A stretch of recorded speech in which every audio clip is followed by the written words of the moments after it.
कल्पना कीजिए, हिमालय का कोई ऊंचा शिखर है जहां एक योगी गहरी ध्यान की अवस्था में बैठे हैं और ठीक उसी वक्त ऊपर आसमान में एक बहुत ही खास घटना हो रही है, रक्तचंद्र। आज हम इसी गहरे कनेक्शन को समझने वाले हैं जो एक खगोलीय घटना और हमारी अपने चेतना के बीच है। तो चलिए इसी सवाल से शुरुआत करते हैं। जब आकाश में चांद का रंग लाल हो जाता है तो क्या ये सिर्फ एक खूबसूरत नज़ारा है या फिर ये हमारे अंदर सोई हुई किसी गहरी शक्ति को जगाने का एक संकेत है? सबसे पहले इस ब्रह्मांडीय छाया के विज्ञान को समझते हैं और हाँ, इसके पीछे की दिलचस्प पौराणिक कहानियों को भी जानते हैं। देखिए, बहुत ही आसान शब्दों में कहें तो चंद्र ग्रहण तब होता है जब हमारी पृथ्वी सूरज और चांद के ठीक बीच में आ जाती है। मतलब वो सूरज की रोशनी को चांद तक पहुंचने से रोक देती है। अब देखिए, पूर्ण चंद्र ग्रहण के दौरान कुछ बहुत ही कमाल का होता है।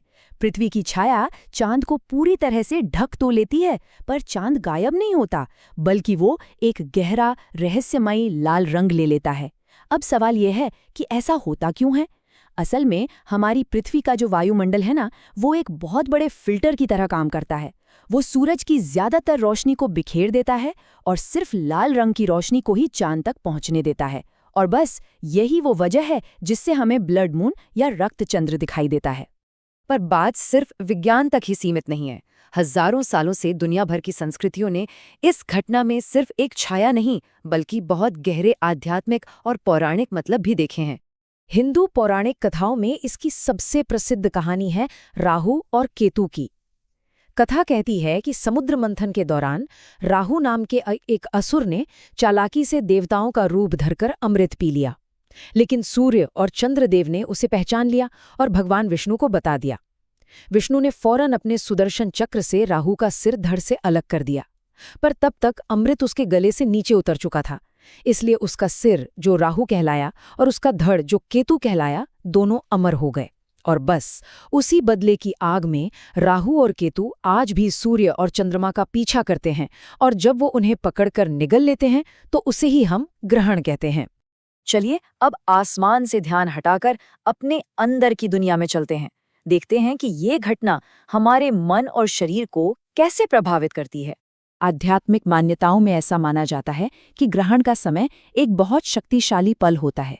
ये वो वक्त है जब हमारी भौतिक दुनिया और आध्यात्मिक जगत के बीच का फासला मानो कम हो जाता है और हमारी आंतरिक शक्ति और सहज ज्ञान, जिसे इंट्यूशन कहते हैं, बढ़ जाता है। और इस बढ़ी हुई आध्यात्मिक ऊर्जा के साथ जुड़ने के लिए साधक जिस रास्ते को अपनाते हैं वो है ध्यान। ध्यान का मतलब सिर्फ आराम करना नहीं है, बल्कि ये अपने मन की गहराइयों में उतरकर अपने विचारों और भावनाओं के पार जाकर उस परम शांति को महसूस करने की एक कला है। और ये सिर्फ कोई आध्यात्मिक बात नहीं है, विज्ञान भी इसे पूरी तरह से सपोर्ट करता है। जब हम ध्यान करते हैं तो हमारे शरीर के अंदर कमाल के बदलाव आते हैं। हैप्पी हार्मोन कहा जाने वाला सेरोटोनिन बढ़ जाता है, जबकि स्ट्रेस हार्मोन यानी कॉर्टिसोल कम हो जाता है।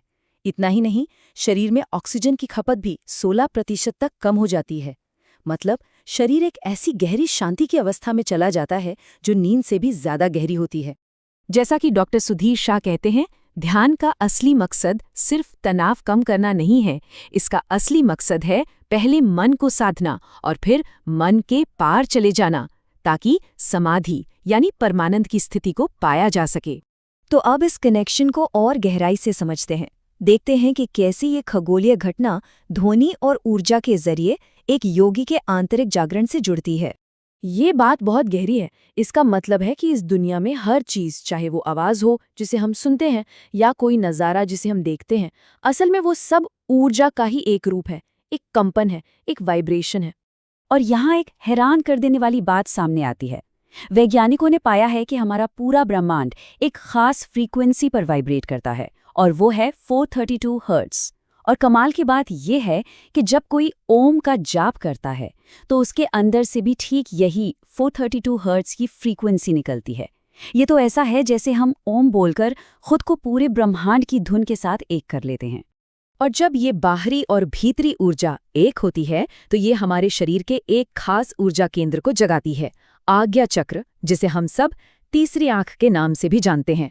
ये हमारी दोनों भौहों के बीच स्थित है और इसे ही अंतर्ज्ञान और भौतिक दुनिया के पार देखने का दरवाजा माना जाता है। तो ये जागरण की पूरी प्रक्रिया काम कैसे करती है? समझिए, इसके 3 स्टेप्स हैं। पहला, रक्तचंद्र एक उत्प्रेरक यानी कैटलिस्ट का काम करता है जो आध्यात्मिक ऊर्जा को बढ़ाता है। दूसरा, योगी ओम का जाप करके अपनी आंतरिक ऊर्जा को ब्रह्मांड की ऊर्जा से मिलाता है। और तीसरा, जब ये दोनों बाहरी और भीतरी ऊर्जाएं मिलती हैं तो तीसरी आंख जागृत हो जाती है। तो इस जागरण का, इस अवेकनिंग का अंतिम परिणाम क्या है? ये हमें चेतना के उस सबसे ऊंचे शिखर पर ले जाता है जिसकी खोज सदियों से की जा रही है। इसे कहते हैं समाधि। ये वो अवस्था है जहां मन का शोर पूरी तरह से शांत हो जाता है, सोचने वाला मैं खत्म हो जाता है। यहां आत्मा अपने असली रूप में रहती है, जहां सिर्फ और सिर्फ पूर्ण ज्ञान और परमानंद का अनुभव होता है। यही आत्म साक्षात्कार की सबसे ऊंची स्थिति है। तो इस पूरी बातचीत का सार क्या है? सार ये है कि जो कुछ भी इतने बड़े ब्रह्मांड में हो रहा है, तारों और ग्रहों का ये अद्भुत तालमेल, ठीक वैसा ही तालमेल हमारे अपने अंदर भी हो सकता है। बाहरी ब्रह्मांड और हमारा भीतरी ब्रह्मांड एक दूसरे का ही प्रतिबिंब है। और ये हमें एक आखिरी सवाल पर लाकर छोड़ता है। जिस तरह पृथ्वी की छाया चंद्रमा पर पड़ती है, ठीक उसी तरह हम सबके अंदर भी एक छाया है, एक डार्क साइड है। तो सोचिए, अगर हम उस छाया में झांकने की हिम्मत करें तो हमें अपने बारे में कौन से गहरे सच पता चल सकते हैं।